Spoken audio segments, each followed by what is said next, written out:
Welcome to the Eat Well, Sleep Great, Run Far podcast. My name is Will Frantz, and I'm here to help you go farther, faster, and longer without injuries, gut problems, or giving up your favorite foods. I keep seeing a very similar mistake over and over again when it comes to training. And it's not just the runners I train, it's everybody. And in the end, it really comes down to a disconnect between what you think you want and what you actually want. Runners often want to get a lot better at running without recognizing how much that is going to upend their life. And like a lot of my in person trainees at the gym want to lose something like 50 pounds until they realize that will require them not to drink 5 beers every night or go out and eat multiple times per week or get into the gym and train more than the one time they see me. And in the end, I don't really care at all which option you choose. You're an adult, you can make your own choices, it's your life. I really just want you to be happy. The problem is when people say that they want thing A and they actually want thing B.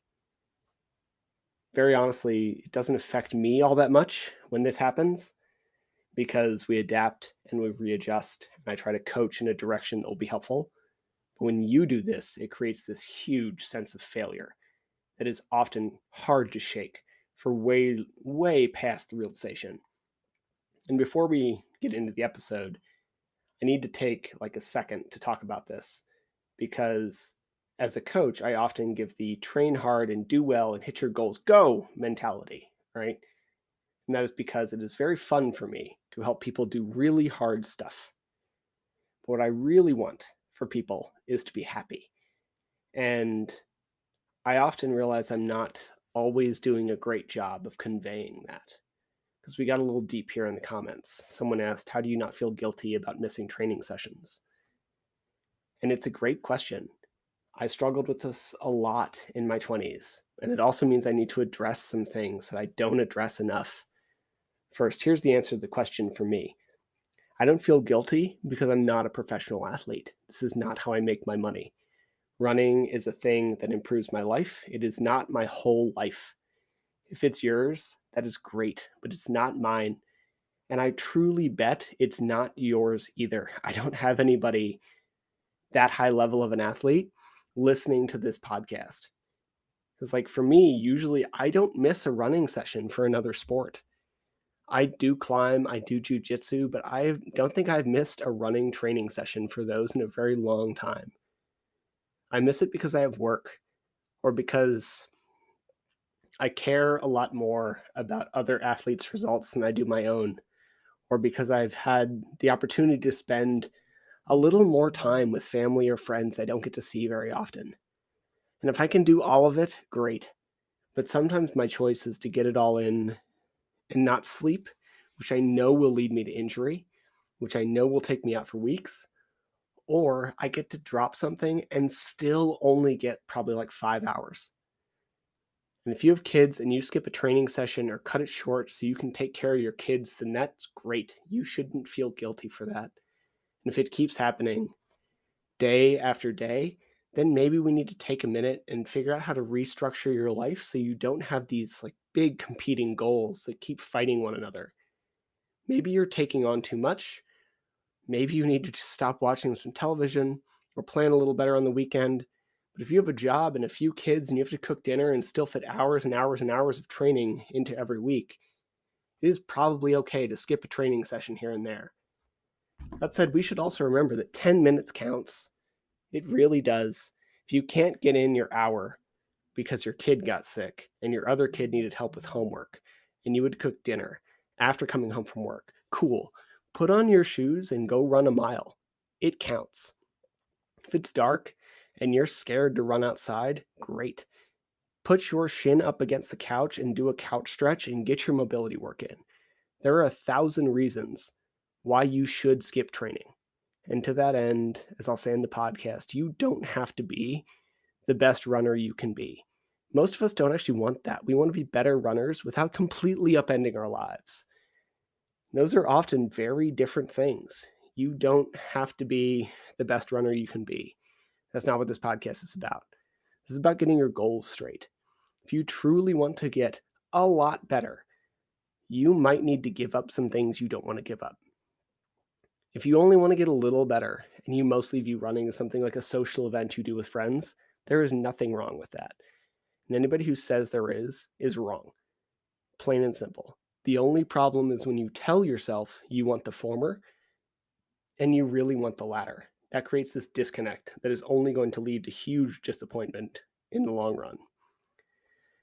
I honestly don't care if you ever run again. I hope you do it as long as it makes you happy and not really a second longer.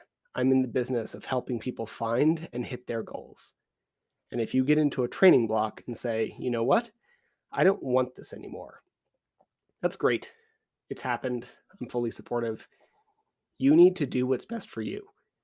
And sometimes that is skipping a session or two per week to better serve yourself or your family on a completely different spectrum than your athletic endeavors. So, with the longest intro in the world over with, let's get into the podcast. Some of the biggest mistakes I often see when it comes to training. All right, we are live. So, this is about what most people often miss about training. When I first start to talk to people about training, there's two things that I will typically see that just seem to be completely absent or not accounted for, or we end up with issues along the way. The first one is adaptability. And I will often see this with very specifically a training plan. Someone downloads or acquires or purchases or whatever a training plan and then tries to follow it completely to a T because I don't really know what else to do. I know I did this for a very long time before I, became a coach and personal trainer and spent a bunch of money to figure out how to do my job well. I would get a plan and try to follow it as well as I could. And then when something happened, I didn't really know how to adapt that. And that is a huge sticking point for a lot of people. So for example, I'm currently in the middle of about a 10-day span where these things are happening. Last weekend, I went to a wedding. At that wedding, I basically danced so hard that I blew my knee out and have to wear this thing to walk or do my job very well. Much less running is completely off the table for a minute. I tried, it did not go well. Now I'm back trying to slam like 5 or 6 days, maybe 7 of work into 4 before I go to another wedding related event this coming weekend where I'll be gone even longer. So there is no plan that accounts for that at all. There's nothing that says like, oh, both of these weekends are going to be completely absent and your work schedule is going to go from an already like solid 10 to 12 hours up to like 15 just so that you can do these things and spend time with people on top of getting an injury, like an unpredictable injury. We don't know how to, if you don't know how to adapt to those kind of things, you're going to struggle along the way because they will happen. Your kid will get sick or you will get sick or COVID will happen or you'll get a little bit of a tweak that prevents you from being able to do whatever you need to do, or something is going to come up. And this is not just a part of running, it's a part of all training. I mentioned a man named Lane Norton before, and I've learned a lot from him on the dieting front. And he very bluntly, he wrote like a textbook basically on how to diet for a physique show. And he says in the intro, your prep will not go to plan. Something will happen. It doesn't matter how well you try or plan or do whatever you can do. Something will go wrong. So we need to be able to adapt to that if we're going to have any success along the way. And on top of all of that, we need to be able to adapt well. So what are we missing? What are we not going to get in? What is able to be cut? What is the biggest priority right now? All of these depend on where you are in your prep, how close you are to your race, what your event even looks like. So if you are focused on an event with a ton of climbing and you need to condense a lot of your speed work because you just don't have time that week, then maybe we cut a speed session, make your other session um, like short hill repeats. So we activate that speed, we get that power from the hill repeats, and because you're already probably stressed, that's why you're cutting it in the first place, we put you under less injury risk because you can go slower, right? Like this would be one way to deal with that. If your long run doesn't fit, maybe we can separate it into a couple pieces throughout a day so we collect an overall continuous volume. That's an option as well. Like all of these things are adaptable. You can make it work. But if we don't know how to adapt or what to cut or what to prioritize, then we're going to struggle. So adaptability needs to be a part of your plan because life is not completely perfect. Now, the other thing that I often see with people training that causes some problems or some struggles is that we want to keep doing the same thing because we find it fun or another reason, or you feel like you have to. And we don't seem to recognize that that thing, and I'll give you an example in a minute, has not gotten us to where we want to go. So we probably need to change it or make an adjustment or something. Because if we keep doing the same thing and expecting different results, that is like Einstein's definition of insanity, right? Like we need to change the strategy if we're going to get different results. So one very good example here that I see a lot is group runs. Group runs are fun. They are enjoyable. We should be able to fit them into your plan, in theory, at least, depending on what your goals are. If your goals are to win a race, maybe not. But for the most part, we should be able to fit group runs in. But if you want to do 5 group runs a week or 3 or whatever have you, and you don't have a lot of time and you're completely missing your speed work, and this group run is some cozy run throughout your city, then maybe we need to trim some or all of those. If you have no, like if it is a very specific type of speed work that doesn't apply to your race. So I'll see people do, like sign up for a group training plan that tries to push you to a faster 5K. Unfortunately, you're not trying to run a 5K, you're trying to run a 50K. And so the speed for this 5K training is like 200, 400 meter repeats, timed miles, all this stuff that has very little to no carryover to your 50K performance. And yet we want to include this because we do it with our friends, and that's great.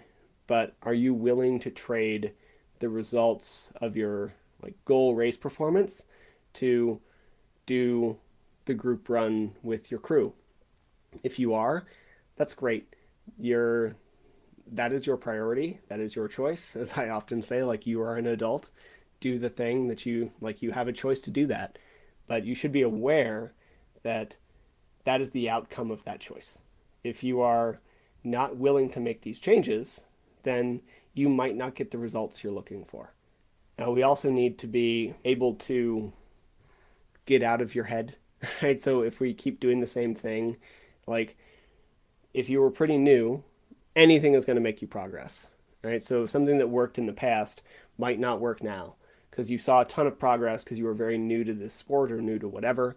You'll see this a lot in new lifters, like they just keep stacking weight and then eventually you plateau and we have to make some kind of change. And it's not that that training strategy was bad. It's not that you were making mistakes from the get-go. It is that you have changed, you have gotten better, and now the throw everything at the wall strategy just isn't going to cut it anymore. We have to be a lot more intentional about it. We need to figure out where you're lacking, what you're missing, all of this. And this just goes back again to that adaptability piece. It is not just the busy schedules or the injuries or the sicknesses or the extra work or whatever it may be that we need to be adaptable. You will learn stuff throughout a training cycle, and we need to be able to make those adjustments as they come up. For example, I have been struggling a little bit with a tweaky hip. And I could not, for the life of me, figure out why. And finally, at the wedding, I was at this past weekend. One of my friends is a PT, and she looked at me and said, I have a very tight piriformis, but only on my right side. So she gave me a couple things to do, and it's been helping. It's been like 2 days, and I just included that into my daily routine, and it has been helpful. And thankfully, that was a very easy tweak, but you might find out that you have no upper end, like no VO2 max, and you're 2 months out from your race, and how do we make that adjustment? Or something else. There's so many things we might find. I often find that people in trail who have like some certain sports background. So say you have a soccer background or like me, ultimate frisbee, where you actually are pretty quick. You have a pretty good top speed and you have pretty good lateral movement from all of those from the sports you've played in the past. Basketball is another very good example. But when you try to go uphill, like you just have no connection to this like primary driver of your glutes. And your glute med is actually really good. We hear from about runners all the time that you have a weak glute med. And people who've been running forever consistently with not a lot of other sports engagement, that tends to be very true. But if you have a different background, you might actually be missing like your glute max, the main muscle in your butt that should push you uphill or push you forward. And if you're missing that, then we need to fairly quickly include some strength training that's going to help you with that. Now, we also don't want to be reactive. So being adaptable is not the same as being reactive. This is not the reaction of, oh crap, I don't have any access to my glute max, and I don't have any speed, and I don't have any top end. How do I slam in all of this stuff? My race is in 3 weeks, and what do I do? This is not the reaction. What we're really looking to be is very controlled and very concentrated. If you have 2 weeks to your race, there's nothing you're going to do. The hay is in the barn. We do not need to slam in like these 4 workouts that you saw somewhere on someone's training plan or someone's Strava and try and get those in just because this person ran this race before and did a really good job. It makes no sense. You're not them. You don't have their training history. And if you're trying to taper, adding new stimuli to your training plan that don't even have enough time to create the adaptations is just a great way to get injured. So trying to do some big effort that you have not been building to over the past many, like 4 to 6 to 8 weeks, maybe even longer, is just silly. So we want to be adaptable. We want to make the changes we need to make to our life and structure in order to hit our goals without being super reactive. This one's going to be pretty short because I need to drive to work, and then in about 40 minutes, I'm going live on Instagram with Jeff and Jeremy from the Ultra Running Guys to announce the winner of the Let's Eat giveaway. So if you want to watch that live, hop on Instagram at 8 p.m. Central, 6 p.m. Mountain, my time, and 5 p.m. Pacific. We're going to be going live to announce who won, and should be a good time. Should be short. If you did enter, you do not have to be there to win, but if you can be, we'd love it if you join us. If you have any questions on adaptability or any of the stuff I've talked about for the past like 10 minutes, please pop them in the comments. But otherwise, I'm going to cut this one a little short. I'm going to give you all a break. I will say there's a big interview coming out this weekend that you're not going to probably know who this person is, and you should listen to it anyway because it matters, and it's one of the most important ones I've probably will do for a very long time. I hope you found all this helpful and that you have a good rest of your Tuesday, and I will be back next week. Have a good night. Thank you for listening to the show. To be clear, I'm not a doctor nor a registered dietitian, and nothing you heard was medical advice. You should always speak with a qualified medical professional before making any changes to your training regimen. If you enjoy the podcast or found it useful, please take a couple seconds to give it a rating or share it with a friend. Every little bit helps. And if you want more of this information, please head to the Trail and Ultra Running Nutrition group on Facebook. You'll be in good company with other like-minded people who like to do hard stuff outside.